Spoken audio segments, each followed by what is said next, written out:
Hello दोस्तों, video में आपका स्वागत है। तो आज के वीडियो में हम डिस्कस करने वाले हैं पीई रेशियो के बारे में। तो आप देख सकते हैं, जब भी हम फंडामेंटल एनालिसिस करते हैं या फिर कौन से भी कंपनी का हम डिटेल्ड फंडामेंटल चेक करते हैं तो स्टॉक पीई यहाँ पर मेंशन किया जाता है।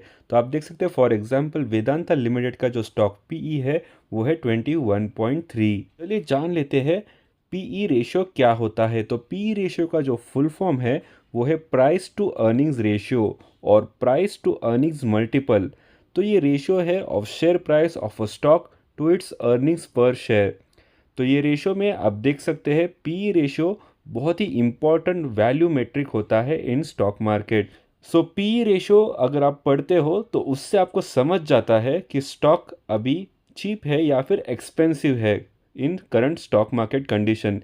यानी कि स्टॉक का जो प्राइस है वो अभी कम है करंट मार्केट कंडीशन से या फिर ज़्यादा है, वो भी आप समझ सकते हो। तो चलिए एक्सप्लोर करते हैं कि पी रेशियो क्या है। सो अर्निंग्स ऑफ स्टॉक यानी कि EPS can be either be distributed to shareholders as dividends और reinvested in business to grow revenues. तो जो भी अर्निंग होती है कंपनीज की वो as a dividend shareholders को देते हैं या फिर वो री इन्वेस्ट करते हैं उनके बिजनेस में to grow their revenues, and EPS in the future leading to capital appreciation. So PE ratio is the price investors are willing to pay for ₹1 of EPS of the company. यानी कि अगर earnings expect कर रहे grow होने के लिए तो share का प्राइस ऊपर जा सकता है, और अगर अर्निंग्स कम हो सकते तो शेयर का प्राइस भी कम हो सकता है।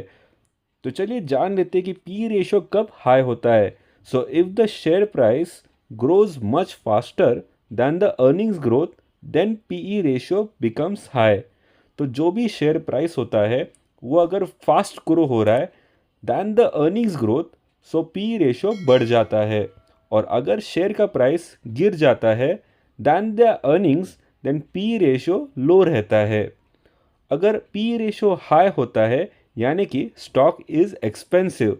तो अगर पी रेशियो कौन से भी कंपनी का हाई होता है तो आप समझ सकते हो कि ये जो स्टॉक है वो महंगा है। और अगर पी रेशियो लो है यानी कि पी रेशियो का वैल्यू कम है यानी कि ये स्टॉक चीप है एंड इट्स प्राइस में राइज इन द फ्यूचर, मतलब उसकी जो प्राइस है वो फ्यूचर में बढ़ सकती है। ये पी रेशियो बहुत ही इंपॉर्टेंट होता है इन मेकिंग इन्वेस्टमेंट डिसीजंस। सो अच्छा पी रेशियो क्या होता है वो जान लेते हैं।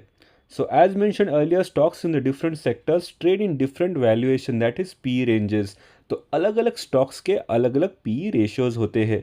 तो चलिए जान लेते हैं कि कौन सा पी रेशियो अच्छा होता है। तो जो भी स्टॉक्स है जिनके अर्निंग्स ज़्यादा है और जिसका ग्रोथ पोटेंशियल है उनका हायर पी रेशियो होता है। So we can not use a single P level across all stocks to infer whether the price is attractive or not. So you should look at historical PEs of a stock and see if the current PE is near the higher end of the range or the lower end of the range. तो जो PE होता है वो change होते रहता है, तो आपको कंपनी का हिस्टोरिकल PE निकालना चाहिए और चेक करना चाहिए कि जो करंट PE है वो आसपास है कि नहीं, उसकी जो रेंज है वो हायर एंड पे है या फिर लोअर एंड पे है। अगर स्टॉक ट्रेड कर रहा है at the lower end of the range then it can be a good investment opportunity subject to other factors which will discuss later. तो अगर वो रेंज के पी अगर कम है तो स्टॉक में इन्वेस्ट करना अच्छा हो सकता है। सोर्स है from NSC India, as far Nifty is concern it has traded in P range of 10 to 30 historically, and average PE of Nifty in the last 20 years was around 20. So PEs below 20 may provide good investment opportunities. Lower the PE below 20, more attractive the investment potential. तो ये भी आप study parameter के लिए सोच सकते हो। तो अगर आपको स्टॉक मार्केट में इन्वेस्ट करना है तो आप अपना खुद का रिसर्च कर सकते हो। तो आशा करते कि आप पी रेशियो क्या है वो समझ गए। अगर आपके पास कोई भी डाउट्स हो तो आप कमेंट सेक्शन में पूछ सकते हो। तो ऐसे ही इंटरेस्टिंग वीडियोस के लिए चैनल को ज़रूर सब्सक्राइब कीजिए और बेल नोटिफिकेशंस ऑन कीजिए ताकि आपको तुरंत वीडियो अपडेट्स मिल जाए। Thank you for watching, have a great day ahead.